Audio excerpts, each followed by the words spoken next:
Vanished in New Zealand. The Disappearance of Mona Blades. Welcome back to Ontario Cold Cases, Canada's True Crime Podcast, where we shine a light in the mysteries that refuse to fade away. Today we're taking across the globe to New Zealand, a land of stunning landscapes and tight-knit communities, to unravel a case that has haunted the nation for nearly half a century. The Disappearance of Mona Blades. It's a story that begins with a young woman's spontaneous decision to hitchhike, a journey that should have ended in celebration, but instead plunged into darkness. On May 31st, 1975, 18-year-old Mona Blades vanished without a trace, sparking one of New Zealand's largest manhunts and leaving behind a trail of questions that linger to this day. Was she taken by a predator lurking on a lonely highway? Did she stumble into the orbit of dangerous gang members? Or does the truth lie in a possibility we've yet to uncover? Settle in because we're going deep. There's no time limit here, and every detail matters. This is the story of Mona Blades.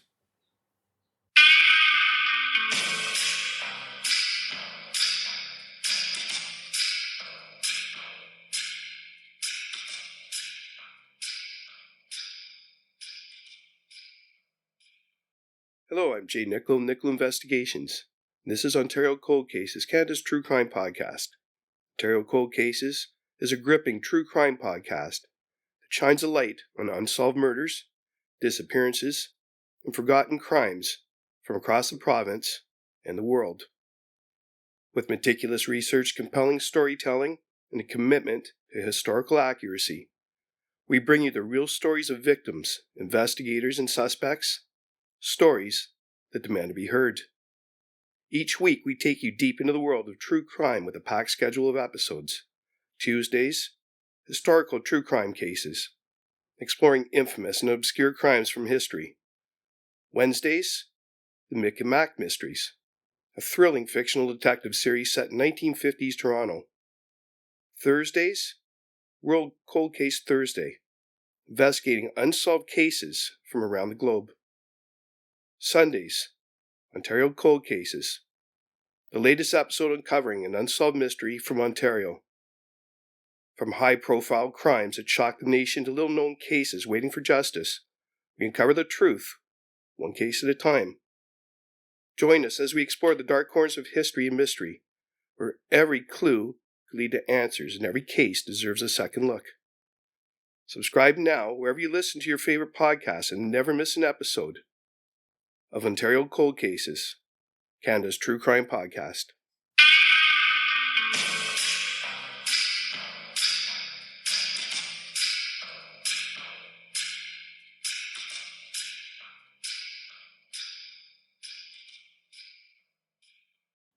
Section 1.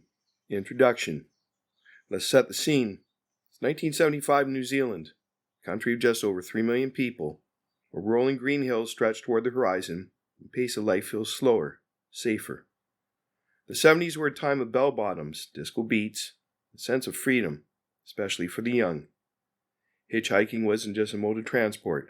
It was a rite of passage, a way to see the world in a shoestring.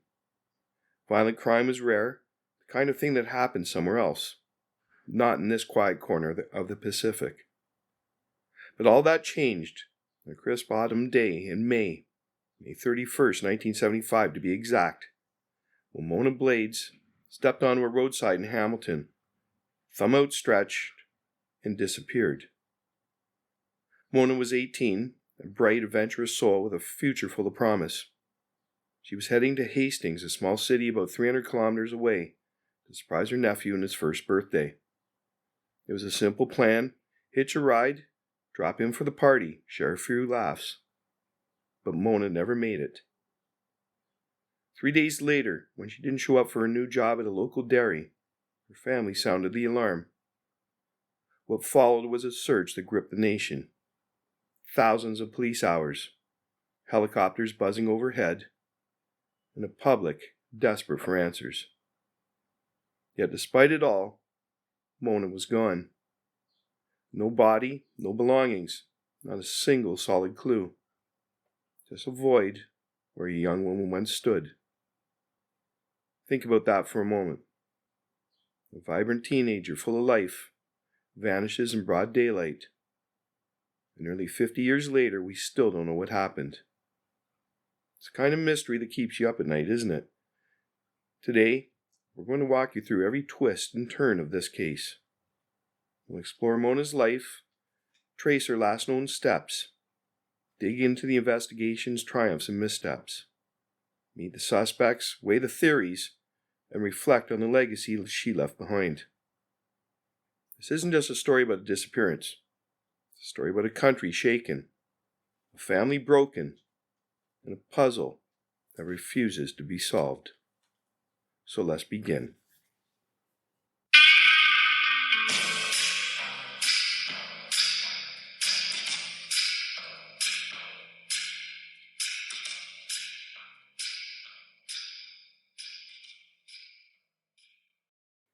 Section 2.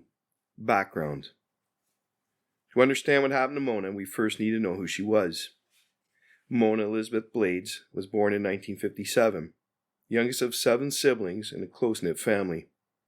By 1975, she'd settled in Hamilton, a bustling town in New Zealand's North Island, living with her older sister Lillian, her brother-in-law Tom, and their baby daughter Angela. Mona was the kind of person who lit up a room, vibrant, warm, with a quick smile and a playful spirit. At 170 centimeters tall, she had striking blue eyes and honey brown hair styled in a mullet, short in the sides and longer on top, a look that was all the rage in the 70s. She wasn't just another face in the crowd. She stood out, and people remembered her. Mona worked as a shop assistant, a steady gig that paid the bills, but her heart was set on something bigger. She dreamed of becoming a nurse, a career where she could care for others, a reflection of the kindness her family says defined her. She was close to her siblings, especially Lillian, and adored her little niece Angela. Life was good, not perfect, but full of potential. And like so many young people in New Zealand at the time, Mona loved the freedom of the open road. Hitchhiking was her ticket to adventure. Let's talk about that for a second. In 1975, New Zealand was a hitchhiker's paradise. Public transport was patchy, cars weren't cheap, and the culture was built on trust. You'd see students, travelers, even families standing by the roadside, thumb up, waiting for a friendly driver. It was normal, safe, or so it seemed. For Mona, it was second nature. She'd hit rides before, no big deal, but this time it was different. On May 31st, 1975, Mona hatched a plan. It was the Queen's birthday weekend, a long holiday, and she wanted to surprise her nephew in Hastings for his first birthday. She grabbed a small gift, a set of colorful plastic tumblers, threw in a long green parka, and headed out. Her brother-in-law Tom dropped her off on Cambridge Road in Hamilton early that morning, a spot along State Highway 1, a major artery running through the North Island. She didn't tell her family about the trip. It was meant to be a surprise. So when Tom waved goodbye, no one thought twice. She was on her own, a young woman with a plan, stepping into a day that would change everything. Can you picture her there?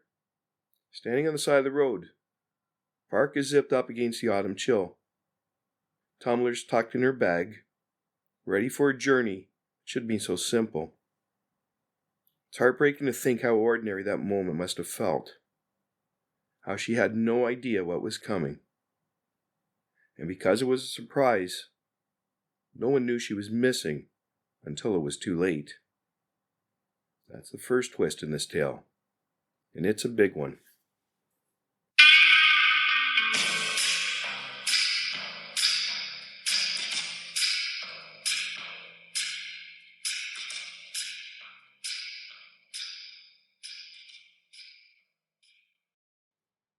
Section 3.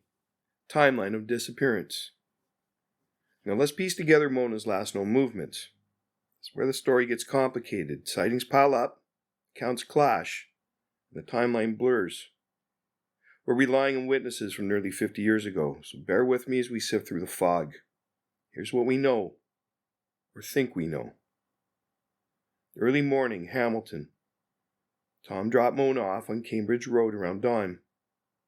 She was headed south, planning to hitchhike through Taupo, a lakeside town about 150 kilometers away, and then on to Hastings, another 150 kilometers down the Napier-Taupo Road. It's a scenic route, winding through forests and volcanic plains, popular with travelers. Mona was likely in good spirits, ready for the day ahead. 10 o'clock a.m. Taupo. The first sighting comes from Taupo, a bustling stopover town. A witness saw a girl matching Mona's description, tall, blue-eyed, in a long green parka, standing at the corner of Lake Terrace and Titraponanga Street, a busy spot near the lakefront. Around the same time, a woman at a Taupo information center remembered a young woman dropping off a pack, chatting briefly, saying she was hitchhiking to Hastings to visit her parents. Close enough. Mona was headed to see family, even if it was her nephew, not her parents. Most agree this was her. 10:30 a.m. Taupo. Here's where it gets intriguing.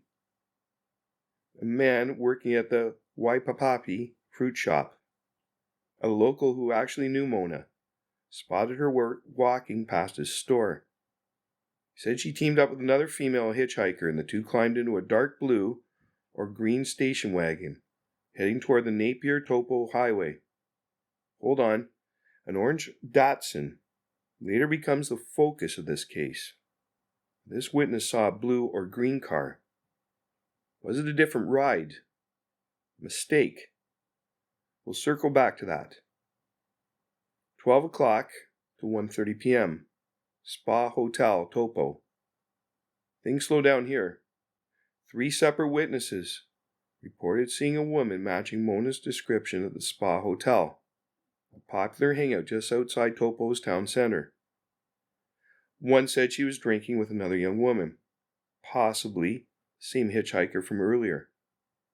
Another described her chatting with locals. A third thought she seemed relaxed, maybe waiting for someone. Stretches her time in Taupo well into the afternoon. Why the delay? Was she killing time, socializing, or looking for a ride? Let's pause there. Mona's in Taupo, possibly lingering at the Spa Hotel, hours after she was dropped off in Hamilton. Was she enjoying the holiday weekend vibe? Did she meet someone who changed her plans? It's a shift from the image of a girl in a hurry to get to Hastings. It raises questions we'll explore later. After 10 o'clock a.m., Napier-Taupo Road. This is a sighting that shaped the case. A truck driver on the Napier-Taupo Road, State Highway 5, saw a woman matching Mona's description climb into an orange Datsun 120Y station wagon. He described the driver as middle-aged, large, balding, maybe wearing glasses. A vague but memorable sketch. The timing's fuzzy. Sometime after 10 o'clock a.m., but it's assumed Mona left Taupo and made it this far, about halfway to Hastings. Later that morning, Matea Road. The final piece of the puzzle comes from Matea Road, a quiet dirt track branching off the Napier-Taupo highway. A fencing contractor driving by noticed an orange Datsun parked 200 meters down the road. In the back seat, saw a woman who looked like Mona. Up front, a middle-aged man matching the truck driver's description. No one else around, just a car in the middle of nowhere. That's the last credible sighting of Mona Blades.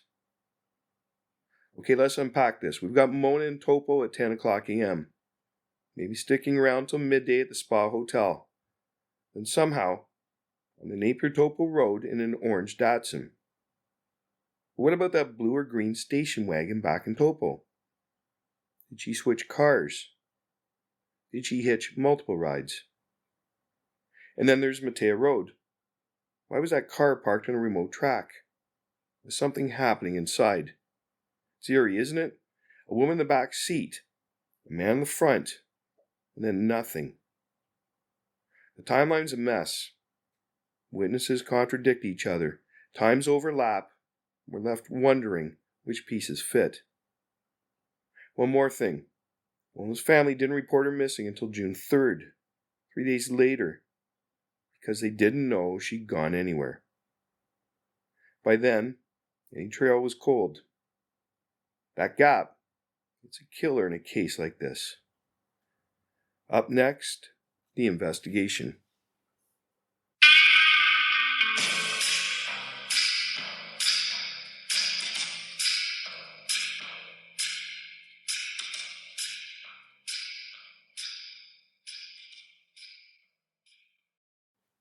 Section 4.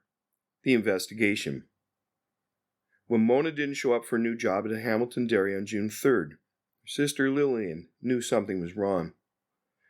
The family contacted police. What followed was a search on a scale New Zealand had rarely seen. Operation Rikohu, named after a Maori term, was launched with everything they had. Helicopters scouring the countrysides, search dogs sniffing along highways, heat-seeking devices probing the bush. Over 5,000 police hours were logged in the first 6 months alone. Volunteers joined in, the public rallied, and tips poured in. Hundreds of them. But for all that effort, they found nothing.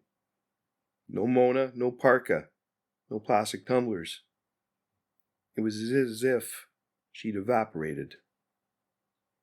The investigation zeroed in on that orange Datsun from the Napier Taupo Road sighting. On June 14, 1975, police made a public appeal. We're looking for an orange Datsun 120Y station wagon. If you've seen it, call us. The response was overwhelming. Hundreds of Datsuns were tracked down, their owners questioned. Over 500 suspects were interviewed, many tied to that make and model. It became the case's defining image. Mona climbing into that car, driven by a shadowy, middle-aged man. But was it the right focus? Here's the problem.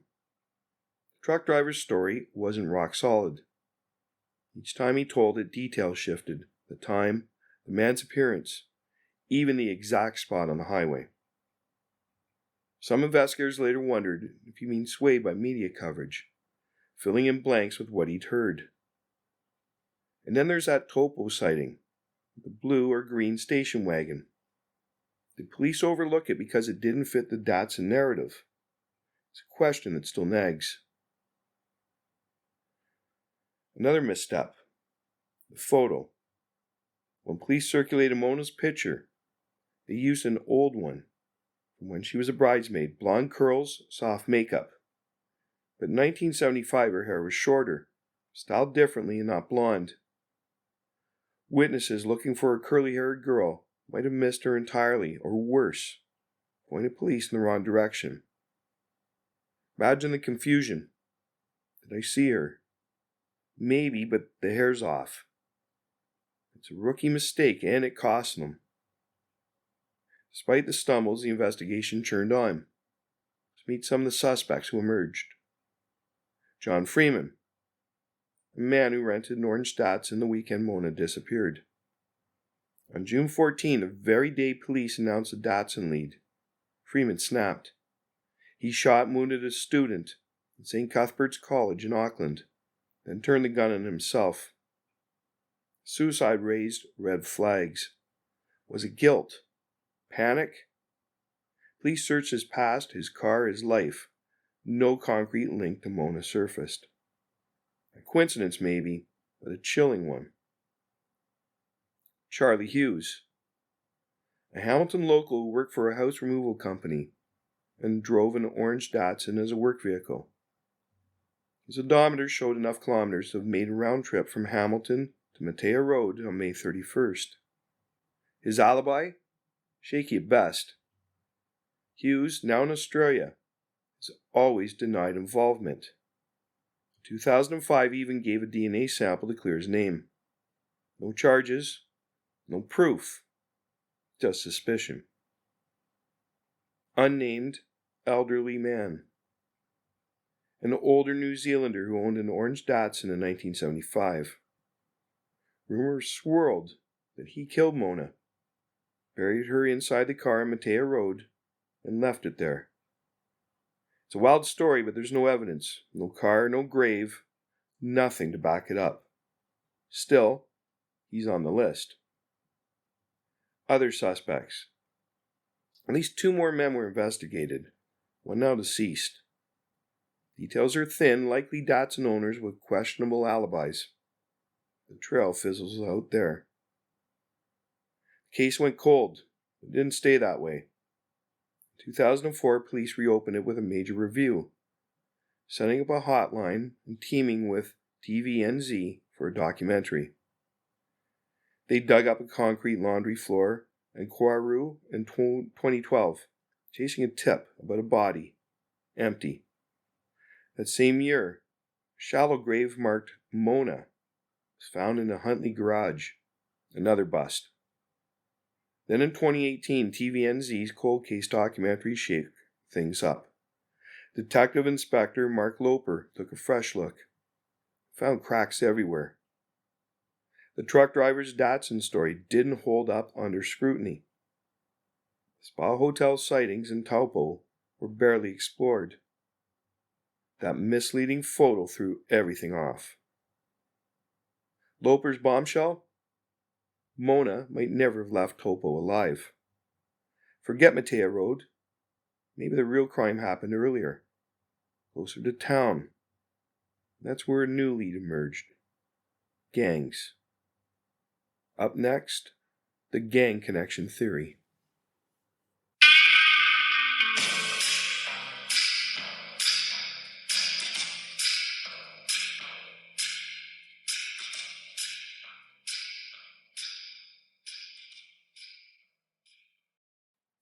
Section 5.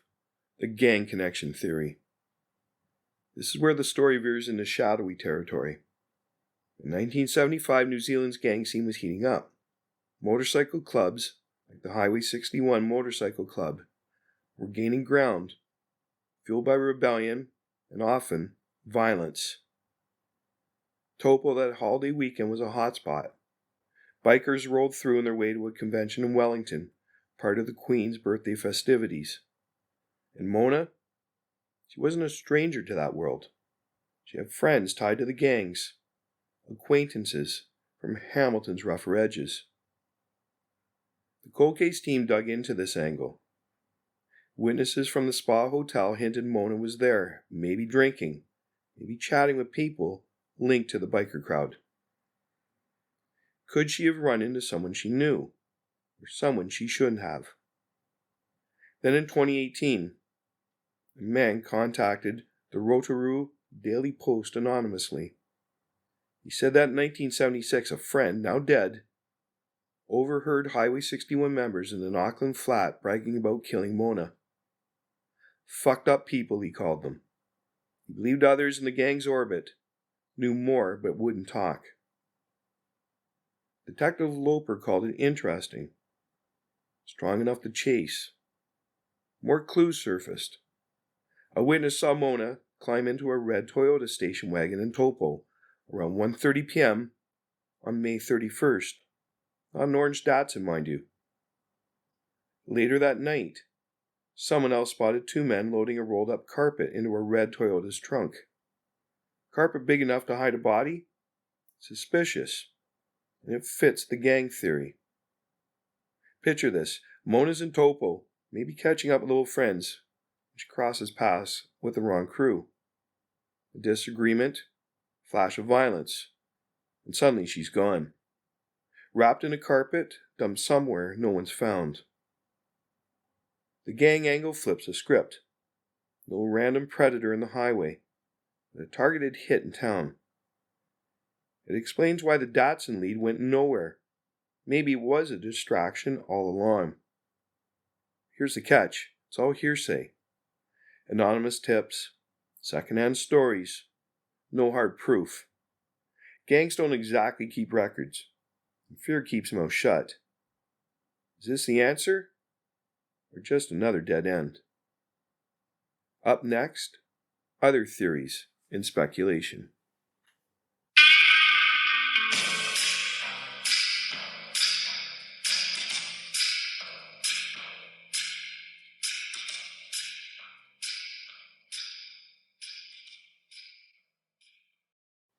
Section 6.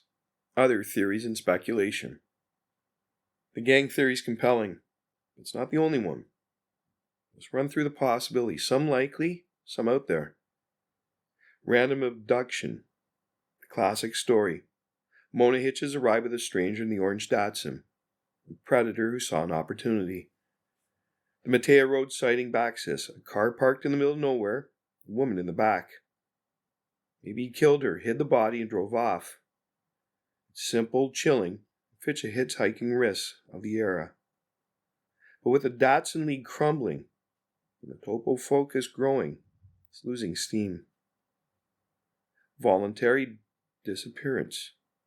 Could Mona have walked away on purpose? Maybe she was fed up, tired of small-town life, ready for a fresh start. She was spontaneous, after all. But this falls apart fast. She loved her family, was excited about nursing, and left no hints of discontent. Plus, vanishing without a trace in 1975, no money, no ID, no trail. It's a stretch. Wild claims.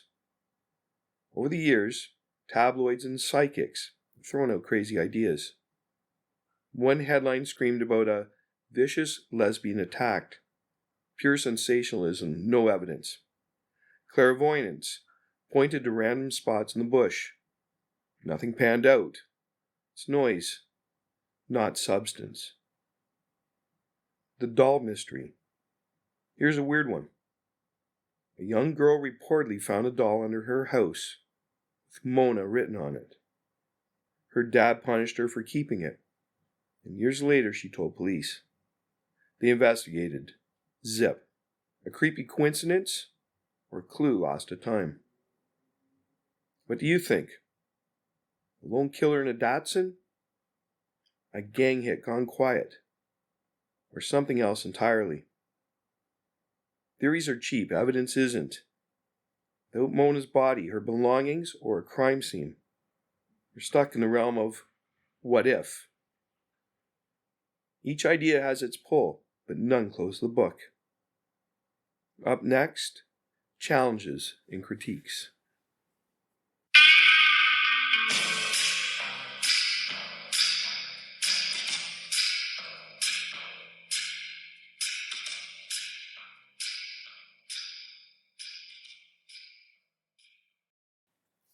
Section 7. Challenges and critiques. So why hasn't this case been solved? It's not for lack of trying. New Zealand threw everything at it. Here's what held them back. The Datsun obsession. That orange Datsun became the investigation's North Star. Too much so. Police chased it hard, maybe blinding themselves to other leads, like the blue-green station wagon or the red Toyota. The truck driver's wobbly testimony didn't help. Details shifted, reliability faded. Was it a wild goose chase? The wrong photo. That bridesmaid pic. Blonde curls and all was a disaster. Mona didn't look like that in 1975. Witnesses were hunting a ghost, and it muddied every sighting. A basic error with big consequences. No evidence. No body, no crime scene. No forensic trail. In 1975, they didn't have DNA databases or CCTV. Just boots on the ground and hope. Without a starting point, where do you go? Time lag. 3 days passed before anyone knew Mona was missing. Tracks faded, witnesses forgot. Suspects slipped away. In a disappearance, every hour counts. 48 is a lifetime. Gang silence. If the bikers were involved, fear sealed lips. Gangs thrive on loyalty and intimidation. Even in 2018, that witness stayed anonymous. Who'd risk talking? Cultural shock. New Zealand wasn't ready for this in 75. Violent abductions were foreign.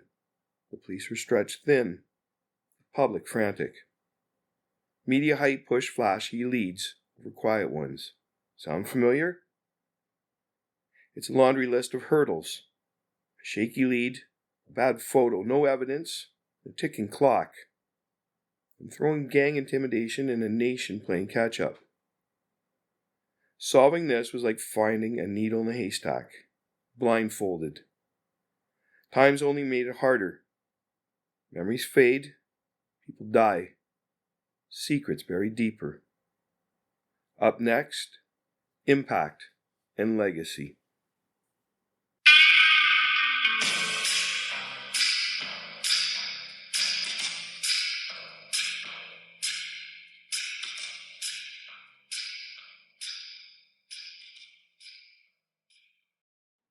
Section 8. Impact and Legacy. Mona's disappearance didn't just leave a mystery, it left scars. Her family bore the brunt. Her mother, well into her 80s by 2005, reportedly cried every day, mother's grief that never dulled. Her father passed without closure. Her brother Tony, speaking years later, described a family worn down by decades of dashed hopes. They stopped trusting media promises, retreated from the spotlight. 7 siblings, once so close, fractured by loss. Beyond the blades, New Zealand felt the ripple. Mona's case was a gut punch, a reminder that safety was an illusion. Hitchhiking, once carefree, took on a sinister edge. Parents warned their kids. Drivers grew wary. Still a touchstone today, cited in debates about cold cases, public safety, even the limits of justice without a body. But there's resilience here too.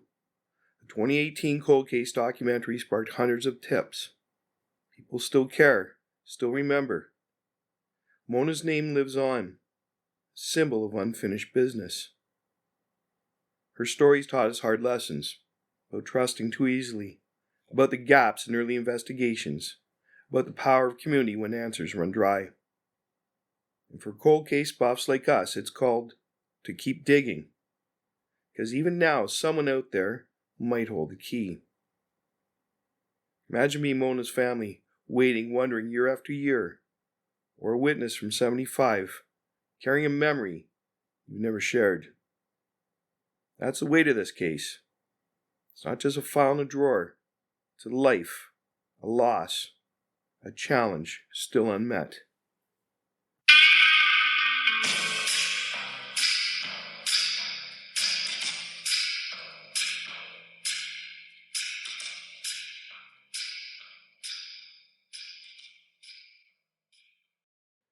Section 9.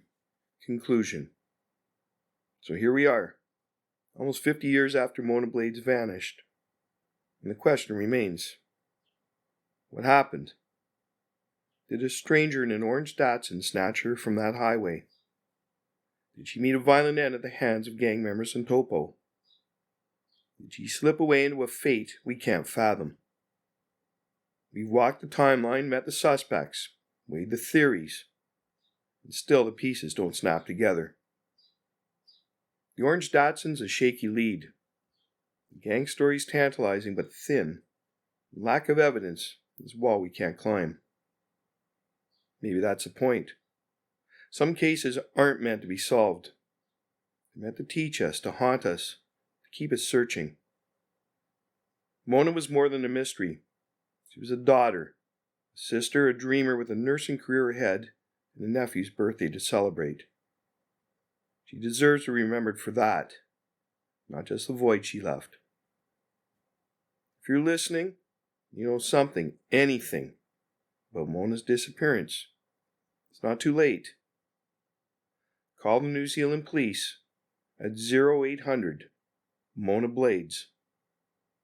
A fleeting memory, a name overheard, a detail tucked away could break this wide open. For her family, for her memory, it's worth a shot.